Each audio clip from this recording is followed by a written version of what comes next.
radhiyallahu anhuma qala qala Rasulullah sallallahu alaihi wasallam, uridat alayya al-umam, dibentangkan kepadaku umam, dibentangkan kepadaku umat. Nabi sallallahu alaihi wasallam sedang memperkatakan tentang baginda sallallahu alaihi wasallam ditunjukkan kepada baginda umat manusia ini. Mungkin baginda cerita apa yang berlaku di hari kiamat, ataupun baginda cerita apa yang Allah petunjukkan kepada baginda semasa baginda berada di dunia ini. Dan Rasulullah itu disingkap kepada baginda banyak perkara. Kata dia, fara'aitun nabiyya wa ma'ahu ruhayut, aku tengok Nabi bersamanya ada ruhayut. Ruhayut ni Arab kata rohtun. Rohtun ni maksud sekumpulan kecil yang kurang pada 10 orang. Tapi kalau ruhayut lebih kecil pada tu kan, mungkin 3-4 orang. Arab ni kalau apa, kitab kalau dia kecil kan dia panggil kutaib. Dia itu ni yang belajar kelas bahasa Arab ni pandai ya. Tasghir dia panggil, isim tasghir, dia kecil kan. Jadi Nabi tengok ada Nabi yang pengikutnya di akhirat kelak, seorang Nabi belakang dia 3-4 orang. Itulah yang ikut dia masa dulu dia dakwah. Wan nabiyyu ma'ahu rajul, ada Nabi besok di akhirat manusia ada Nabi 3-4 orang, ada Nabi ada 1 orang duduk belakang dia. Dia ni yang pengikut setia, yang lain tak mau ikut. Warajulan, dan ada Nabi yang 2 orang pengikut di belakang dia. Wan nabiyyu laysa ma'ahu ahad, ada Nabi yang tak ada siapa ikut dia, balik di akhirat seorang dia. Saya nak stop kat sini sekejap. Yang pertama kita kena tahu, benar dan salah tidak pernah bergantung kepada jumlah pengikut.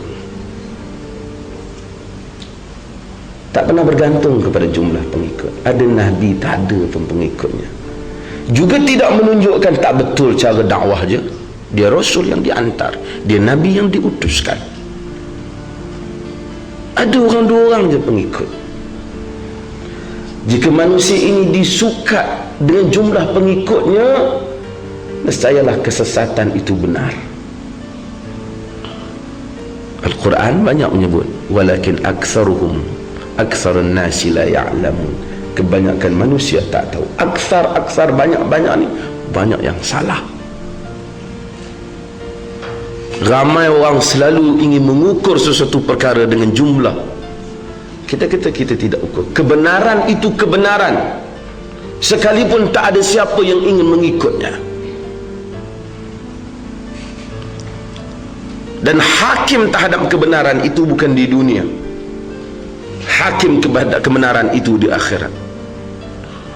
Abdullah bin Mas'ud menyebut, al-jama'atu ma ma'al haqq wa in kunta wahidah. Jamaah itu apa yang bersama dengan kebenaran sekalipun engkau seorang. Dan manusia ini apabila dia melihat kepada jumlah, nescaya dia akan berputus asa dengan membawa kebenaran. Tak ramai orang dengan kita. Mari kuliah ramai ya. Duduk kat tempat sendiri tak ramai. Kita balik kat kawasan kita mungkin tak ramai. Tapi ada beberapa perkara yang kita kena faham. Pertama, zaman manusia ini tidak ramai, kebenaran ini penyokongnya tidak ramai, dan ia agak ditekan. Kebanyakan penyokongnya adalah golongan mukhlisin, orang-orang ikhlas. Sebab itu peringkat Mekah tak ada munafik, munafikun tak ada. Mari peringkat Madinah baru ada munafik, pasal dia rasa dah selesa, dan dia rasa dah ramai, dia rasa menang, jadi ramai orang berpura-pura. Pada peringkat kebenaran itu ditentang habis-habisan, Ramai orang yang munafik, tak ada siapa nak jadi munafik. Dia munafik pun belah jadi kafir tulin, jadi kafir tulin dia. Tak payah dia nak jadi munafik, tak payah lagi dia berpura-pura. Tapi manusia ini berpura-pura biasanya apabila dia rasa kebenaran tu ada kekuatannya. Ini perkara yang kita kena faham. Dan biasanya para sahabat pada peringkat awal, as-sabiqun al-awwalun minal muhajirin wal ansar, orang-orang yang awal menganut Islam, mereka tu lebih kukuh persaudaraan mereka. Manusia ni apabila dia ditentang, kuat hubungannya. Dia kenal siapa sahabatnya dan dia kenal siapa musuhnya. Sebab tu kalau kita tanya orang Afghanistan supaya dia fikir betul-betul manakah saat-saat indah di dalam hidup mereka dalam perjuangan, bukan zaman mereka menang. Zaman mereka sedang diburu oleh Rusia dan mereka berperang di medan. Ketika itu persaudaraan, ukhuwah, kasih sayang di antara mereka sangat kuat. Tapi apabila mereka menang, mereka berbalah antara satu sama lain. Saya selalu cakap pada sahabat-sahabat yang bersemangat nak menyebarkan manhaj sunnah, pada peringkat anda bekerja dan anda ditekan inilah, walaupun anda terasa tertekan, ia sangat indah. Anak kenal sahabat, kenal siapa yang bersamanya. Ukhuwah menjadi persaudaraan Islam, menjadikan suasana indah.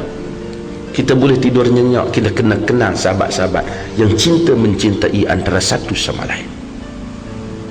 Antara ramai orang yang organisasinya besar tetapi ingin menjatuhkan antara satu sama lain. Tak bahagia juga tidur dia